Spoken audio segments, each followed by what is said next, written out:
Global માર્કેટ્સની updates જાણીએ સહયોગી નીરજ કંસારા પાસેથી। Neeraj, good morning. કઈ રીતે આજે જોઈ રહ્યા છીએ વૈશ્વિક બજારોનું સેટઅપ? જી ગુડ મોર્નિંગ। અને આજના દિવસથી આપણે ઓવરઓલ વૈશ્વિક બજારોના સંકેત સારા છે, પરંતુ ગિફ્ટ નિફ્ટી થોડુંક દબાણમાં છે। શરૂઆત કરીએ ગઈકાલના સૌથી પહેલાં તો અમેરિકાના બજારના કારોબારથી। તો ગઈકાલે જુઓ અહીંયા થોડીક પોઝિટિવિટી જોવા મળી હતી, ખાસ કરીને ડાઓ એક ફ્લેટિશ નોટ પર બંધ થતો જોવા મળ્યો આપણને। S&P 500માં 0.5% તેજી આવી, એક નવા રેકોર્ડ સ્તર પર આપણને તે પહોંચતો જોવા મળ્યો। અને નાસ્ડેકની અંદર પણ એક તેજી રહી, ખાસ કરીને જે ચીપ શેર્સ હતા કે પછી મેટા છે, માઇક્રોન છે, બધા દિગ્ગજો હતા, એની અંદર જે આપણને એક તેજી જોવા મળી, ત્યાં તેને લઈને ખાસ કરીને આજના દિવસ ગઈકાલે આપણને એક તેજી સાથેનું કામકાજ જોવા મળ્યું। જોકે અહીંયા એક મહત્વના આંકડા એ પણ આવતા દેખાય, યુએસ મોંઘવારી। અને આપણે ગઈકાલે CPI મોંઘવારીની વાત કરી હતી, અને CPI મોંઘવારી આપણને યુએસની અંદર એક કોઈ એટલે મોટો વધારો આવતો નથી દેખાયો। ત્યારબાદ જો ગઈકાલે PPI એટલે કે ત્યાંની જે હોલસેલ મોંઘવારી છે એના આંકડા આવતા દેખાયા, -0.1%થી વધીને 0% પર રહી છે। અહીંયા 0.2%નું અનુમાન હતું, એટલે અનુમાન કરતાં ઓછા આંકડા રહેતા જોવા મળ્યા છે। કોર PPIના આંકડા પણ જુઓ 0.3%ના અનુમાન હતું, જેની સામે 0.2% પર આપણને રહેતું જોવા મળ્યું છે।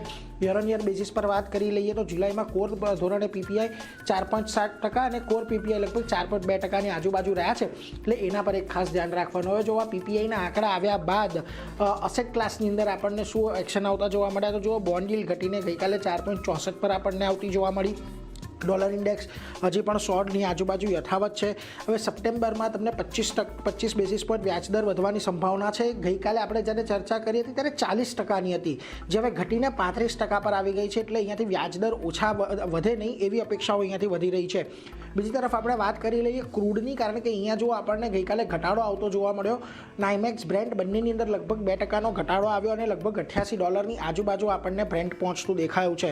હવે સ્ટ્રેટ ઓફ હોર્મુઝ અને ઈરાન અંગે વચ્ચે કોઈ હજી કરાર નથી થયો, પરંતુ કરાર થાય એવી શક્યતાઓને લઈને થોડીક અહીંયાથી આપણને રાહત આવતી જોવા મળી। આ બધાની વચ્ચે અબુધાબી નેશનલ ઓઇલ કંપનીએ એવું નિવેદન આપ્યું કે ગુરુવારના દિવસે 2 ઓઇલ જહાજોની ઉપર હુમલો કરવામાં આવ્યો છે, એટલે એને પણ તમારે અહીંયાથી ખાસ કરીને ધ્યાન રાખવાનું।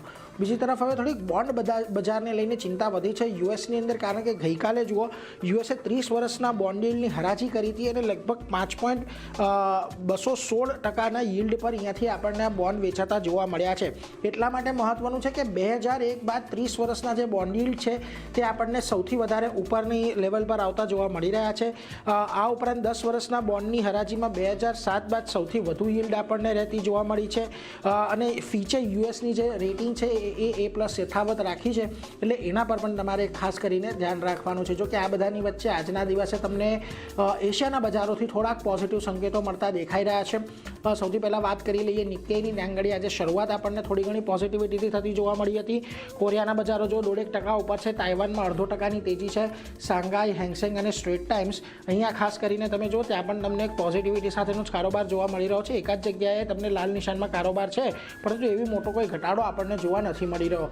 હવે આવો તમે ગિફ્ટ નિફ્ટીના સંકેતો પર તો જુઓ, ગઈકાલે ફરી પાછા આપણે કન્સોલિડેશન સાથે બંધ થયા હતા। 24,400ની ઉપરનું ગઈકાલનું ક્લોઝિંગ હતું, 24,468 ફ્યુચર્સ પરનું ક્લોઝિંગ હતું, 24,436ના ગિફ્ટ નિફ્ટી સંકેત આપી રહ્યું છે। એટલે આપણે જે 2-3 દિવસથી રેન્જમાં ચારની કામકાજ કરી રહ્યા છે, એ જ રેન્જની અંદર આજે કન્સોલિડેશન બજારની અંદર થાય એવા સંકેતો અત્યારે ક્લિયરલી આપણને મળતા દેખાઈ રહ્યા છે। જી નીરજ, આભાર આપનો આ